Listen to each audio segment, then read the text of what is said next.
생명을 품고 살면 삶이 풀립니다. 이 말씀을 증거하겠습니다. 요즘은 시대가 좋아서 추워도 핫팩이라는 게 생겨서 그것을 품고 다니면 하루 종일 뜨뜻하지요. 어쩌면 그렇게 오래 가는지도 모르겠어요. 추우신 분들, 우리 교회에 추운 사람이 꽤 많거든요. 그냥 앉기만 하면 추워 하는 사람이 몇 명 있어요. 그런 분들은 핫팩을 한번 품어보세요. 그러면 하루 종일 뜨끈뜨끈하고 어떤 때는 너무 뜨거워서 살이 되기도 한다 그래요. 우리가 하나님을 그렇게 품고 살게 될 때 하나님의 선하심과 생명력이 우리에게 자꾸 영향을 미쳐서 우리가 살아난다고요. 그게 하나님께서 우리를 축복하시는 방법이세요. 그러니 우리가 하나님을 늘 품고 살아야 되겠어요. 생명이신 하나님을 품고 살아야 돼요. 잠언 4장 8절 그를 높이라 그리하면 그가 너를 높이 들리라 만일 그를 품으면 그가 너를 영화롭게 하리라. 우리가 하나님을 찬양하는 것은 우리가 하나님이 무엇이 부족해서 찬양하는 것이 아니라 우리가 하나님을 찬양함으로 하나님의 생명력이 우리 가운데 이렇게 전이되도록 찬양을 하는 거예요. 그냥 열심히 찬양하세요. 열심히 사도신경 하시고요.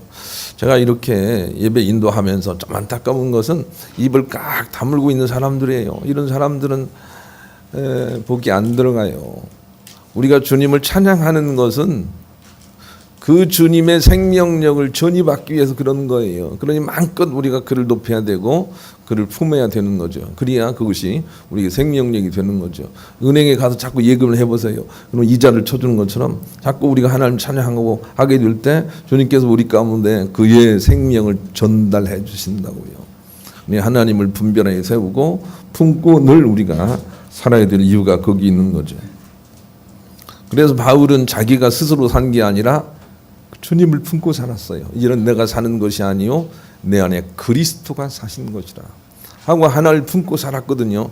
그랬더니 일이 자꾸 풀리는데 바울은 일이 많이 풀려서 너무 많은 복이 생기는데 그 복을 다 받아 누리면 또 자기가 실족할까 봐 오히려 다 이렇게 자기 급여조차도 받지 않고 이렇게 살았던 넘치는 복을 받은 사람이었다고요.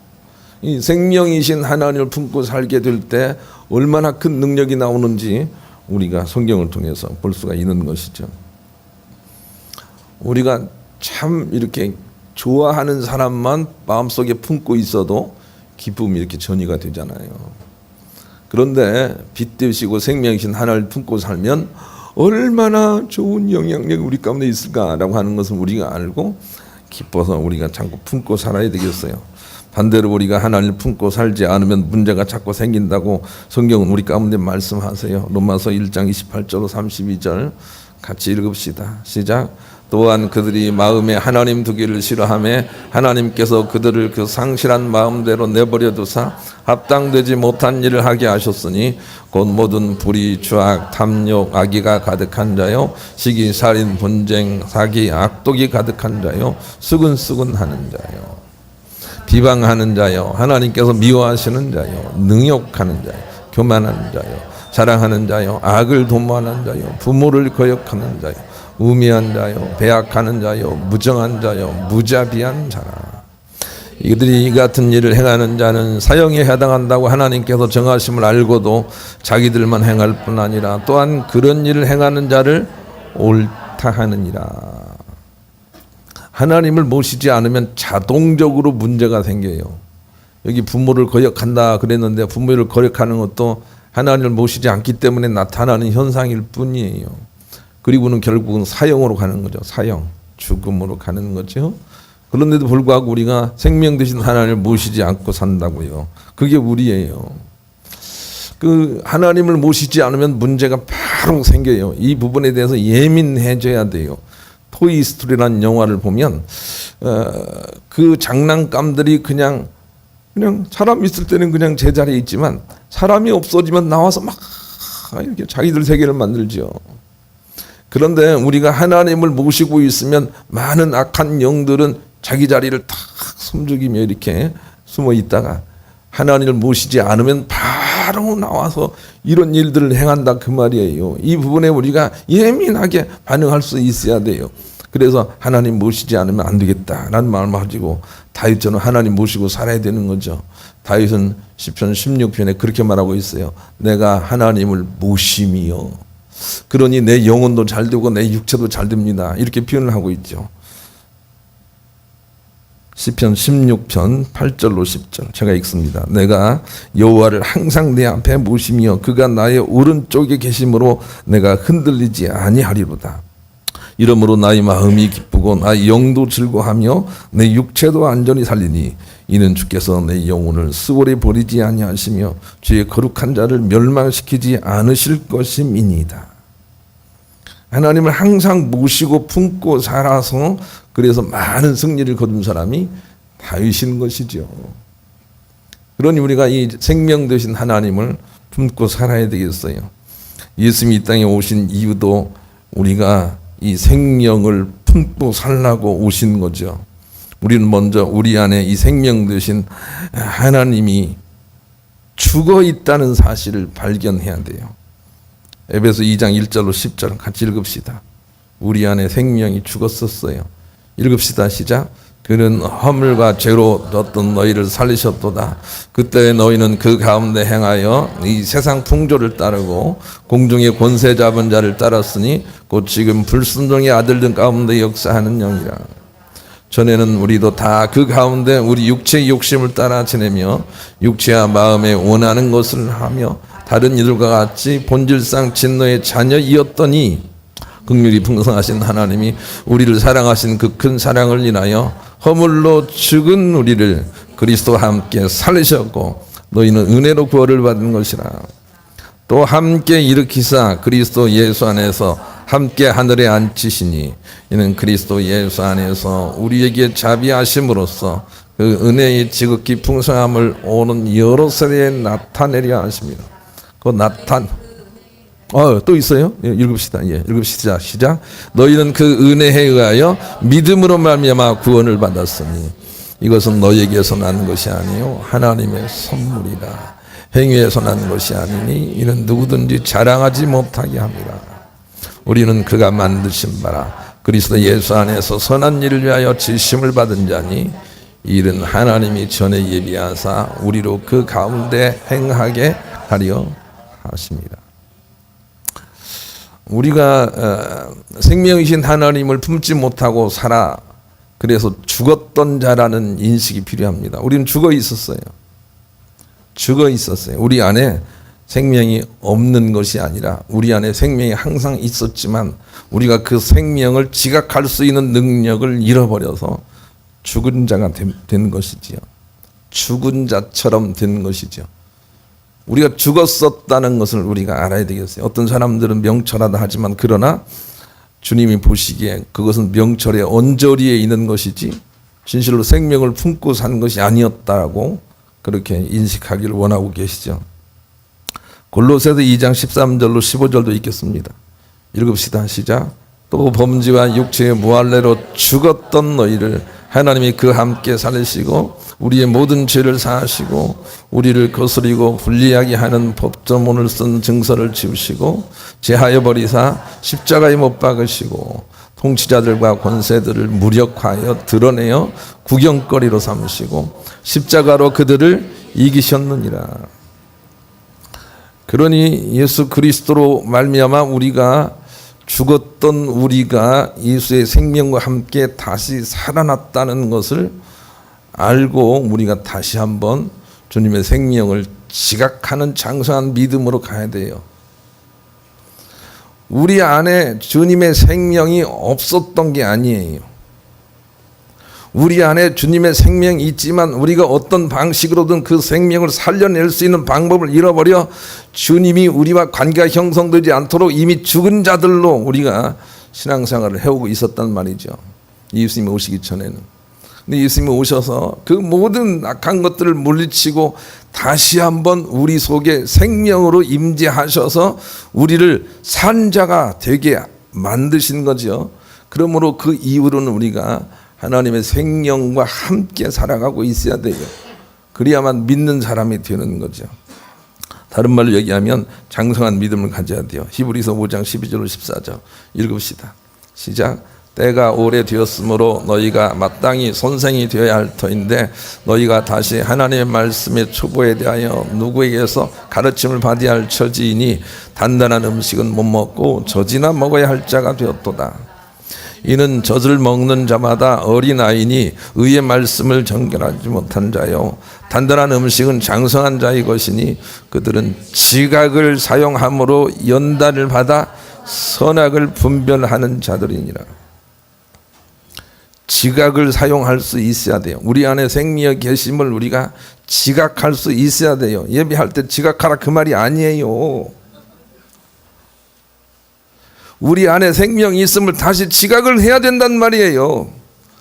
하나님의 생명이 어디로 사라져 있었던 것이 아니고 우리 안에 하나님의 생명이 있었으나 지각하지 못하여 죽은 자와 동일한 우리에게 예수님이 다시 생명으로 살리셔서 우리를 온전케 하셨단 말이에요. 그러니 우리가 우리 안에 계신 하나님의 생명을 지각하는 자로 나가지 않는다면 우리는 역시 죽은 자의 모양으로 그냥 있단 말이죠. 여러분 안에 하나님의 생명이 있음이 지각되어야 돼요. 그리야만 산자가 돼요. 여러분의 인생에 하나님께서 역사하고 계신 것이 지각되고 있나요? 그렇지 않다면 여러분 죽은 자예요. 그리고 예수님은 이제 산자와 죽은 자를 심판하러 오실 거예요. 가리러 오신단 말이에요. 그러니 우리 안에 생명이 있음이 지각되도록 우리가 살아야 해요. 그래야 예수 믿는 사람이에요. 생명 있음을 찬양해 하잖아요. 생명 있음을 우리가 알아요. 지각해야 돼요. 우리 그런 마음을 가지고 복음성가 509장 같이 부르겠습니다. 우리가 생명을 이렇게 지각하고 품고 살기 위해서는 지금 우리와 모든 만물 안에 생명이 부어져 있다는 것을 인식을 해야 돼요. 생명이 부어져 있다는 걸 인식해야 돼요. 그래서 내 자신이 이미 빛이라는 걸 알아야 돼요. 마태복음 5장 14절로 16절 같이 읽읍시다. 시작. 너희는 세상의 빛이라 산 위에 있는 동네가 숨겨지지 못할 것이요 사람이 등불을 켜서 말 아래 두지 아니하고 등경 위에 두나니 이러므로 집안 모든 사람에게 빛이 내라. 이같이 너희 빛이 사람 앞에 비치게 하여 그들로 너희의 착한 행실을 보고 하늘에 계신 너희 아버지께 영광을 돌리게 하라. 빛이 누구세요? 세상 사람들에 대해서는 우리가 빛이에요. 우리가 빛이에요. 우리 안에 주의 생명이 부어져 있기 때문이죠. 우리가 빛이라는 걸 알아야 해요. 아는 게 중요해요. 우리가 해방됐다는 걸 아는 것처럼 우리 안에 빛이 충만하게 부어졌다는 걸 아는 게 중요해요. 믿음으로 우리가 받을 수 있어야 돼요. 1974년 필리핀 남쪽에 있는 작은 섬 루방이라는 섬에서 일본의 오노다라는 소위 한 사람이 발견이 됐습니다. 이 사람은 전쟁이 끝나고 물경 29년인가 지났는데도 전쟁이 끝난지 모르고 그냥 섬에서 혼자 살았던 거예요. 아무리 많은 사람들이 그에게 가서 전쟁이 끝났어요, 나오세요 그렇게 해도 나오질 않았어요. 안 끝났다고 생각을 한 거예요. 그리고는 29년 동안 개구리를 잡아먹고 살았다고요. 전쟁은 끝났지만 끝난 줄을 모르면 안 끝난 것과 똑같아요. 우리 안에 주님의 생명이 부어져서 주님의 빛이 부어져서 우리 안에 넘쳐 있는데도 우리가 알지 못하면 불신자와 똑같아요. 우리 안에 주님의 시대가 열려 있다는 걸 지각해야 돼요. 전혀 우리가 새로운 세상에 살고 있다는 걸 지각을 해야 돼요. 그리고 더 구체적으로 하나님과 접점을 이루어서 만남이 이루어져야 돼요. 지각이 필요해요. 그래야만 우리가 장성한 믿음으로 생력으로 나가는 산자의 믿음으로 갈 수가 있는 거죠. 잠언 20장 5절 사람의 마음에 있는 모략은 깊은 물 같으니라. 그럴지라도 명철한 사람은 그것을 길어내느니라. 우리 속에 있는 생명을 길어낼 수 있는 사람이 명철한 사람이에요. 길어낼 수 있어야 되겠어요. 성전 미문에 안전뱅이가 앉아 있었어요. 그때 은혜를 받은 베드로와 일행이 걸어가고 있었죠. 그랬더니 안전뱅이가 하는 말이 먹을 것 좀 주세요. 예. 뭐 좀 동전을 좀 주세요. 이렇게 구걸을 했다고요. 그때 베드로와 그 일행들이 하는 말이 이렇게 말을 하는 거죠. 금과 은은 내게 없거니와 그다음 뭐죠? 내게 있는 것으로, 예, 내게 있는 것으로 너에게 주노니 곧 나사렛 예수의 이름으로 일어나 걸어라. 그렇게 선포를 했죠. 베드로는 자기 안에 생명이 있다는 걸 알았어요. 자기 안에 예수 그리스도의 생명 이름이 있다는 걸 알았어요. 이렇게 아는 게 중요해요. 우리 안에 생명이 있다는 것을 아는 게 중요해요. 우리 그런 마음을 가지고 복음성가 430장 부릅시다. 두 번째는 있음을 믿고 감사하고 찬양하고 기뻐하고 의지하면 샛별처럼 주님이 떠오른다는 그런 신앙을 가져야 되겠어요. 베드로후서 1장 19절을 같이 읽읍시다. 읽습니다. 시작. 또 우리에게 더 확실한 예언이 있어 어두운 데를 비추는 등불과 같으니 날이 새어 샛별이 너희 마음에 떠오르기까지 너희가 이것을 주의하는 것이 옳으니라. 다시 한번 읽읍시다. 시작. 또 우리에게는 더 확실한 예언이 있어 어두운 데를 비추는 등불과 같이 날이 새어 샛별이 너희 마음에 떠오르기까지 너희가 이것을 주의하는 것이오니라. 우리 안에 빛이 있습니다 하고 자꾸 우리가 기뻐하고 우리 안에 빛이 있습니다, 우리 안에 빛이 있습니다 하고 자꾸 우리가 소망하고 갈망하면 어느 순간 그 빛이 떠오른단 말이에요. 우리 안에 생명이 있습니다, 우리 안에 생명이 있습니다 자꾸 우리가 자꾸 소망하고 찬송하고 감사하면 어느 순간 생명이 떠올라서 우리를 지도한다고요. 우리 안에 예수님 계십니다, 하나님 계십니다 하고 자꾸 우리가 갈망하고 믿음으로 나가게 될 때 우리 안에 예수님을 지도하세요. 이게 믿음으로 우리가 그렇게 하라고 하나님께서 자꾸 말씀을 하시는 부분이에요. 그러니 우리 안에서 샛별이 등불이 빛이 떠오를 때까지 우리가 자꾸 우리 안에 그분이 계시다고 자꾸 말하면서 나타나기를 소망하고 갈망하는 그런 인생을 살아야 되는 거죠. 이 어거스틴은 그 떠오르는 하나님을 이렇게 만났어요. 이 부분뿐만이 아니라 어거스틴은 정말로 너무 자세하게 하나님 만남의 접점을 체험하면서 기록하고 있죠. 주님, 나는 당신을 반신반의하며 사랑하는 것이 아니라 의식적으로 확실히 사랑합니다. 그러나 나는 당신을 사랑할 때 당신의 무엇을 사랑하는 것입니까? 육체적 아름다움이나 일시적인 영광이나 기분 좋은 빛의 광채는 아닙니다. 온갖 노래의 감미로운 선율이나 꽃과 향이와 향료의 향기로운 냄새도 아닙니다. 만나와 꿀도 아닙니다. 포옹하기 좋은 주님의 팔도 아닙니다. 나는 내 하나님을 사랑할 때 특정한 종류의 빛과 소리와 향기와 양식의 얼굴을 사랑합니다. 그분은 내 속사람의 빛, 사랑, 선, 진리, 말씀입니다. 이 사랑 속에는 내 영혼 안에 다 담을 수 없는 빛이 빛납니다. 그곳은 시간이 낚아챌 수 없는 소리가 울려 퍼지는 곳, 어떤 미풍도 흩어놓을 수 없는 향기가 있는 곳, 아무리 먹어도 줄어들지 않은 양식이 있는 곳, 어떤 만족도 떼어놓을 수 없는 단단한 연합이 있는 것입니다. 나는 하나님을 사랑할 때 바로 이것을 사랑하는 것입니다.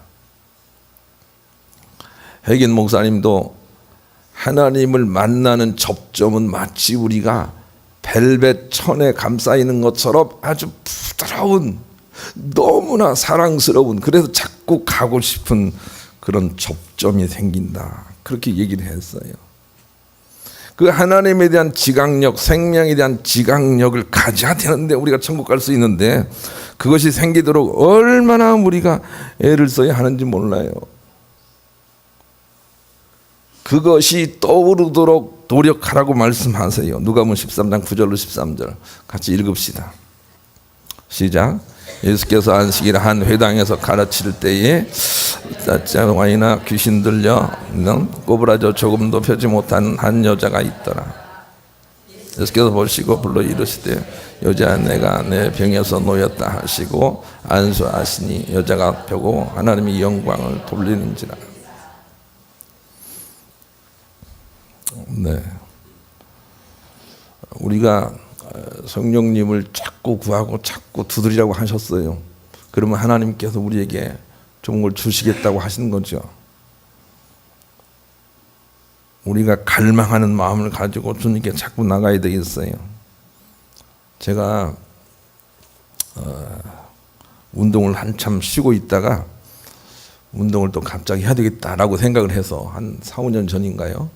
그래서 젊은 때를 생각하고 이 역기 같은 걸 들고 그래서 막 무리하게 운동을 했다고요. 꼭 젊을 때처럼 그렇게 회복이 될 줄 않았어요. 그랬더니 그만 어깨에 탈이 생겼네요. 그래가지고 막 꼼짝 못 하겠어요. 얼마나 아픈지. 이쪽으로 누워 잘 수가 없어요. 너무 아픈 거예요.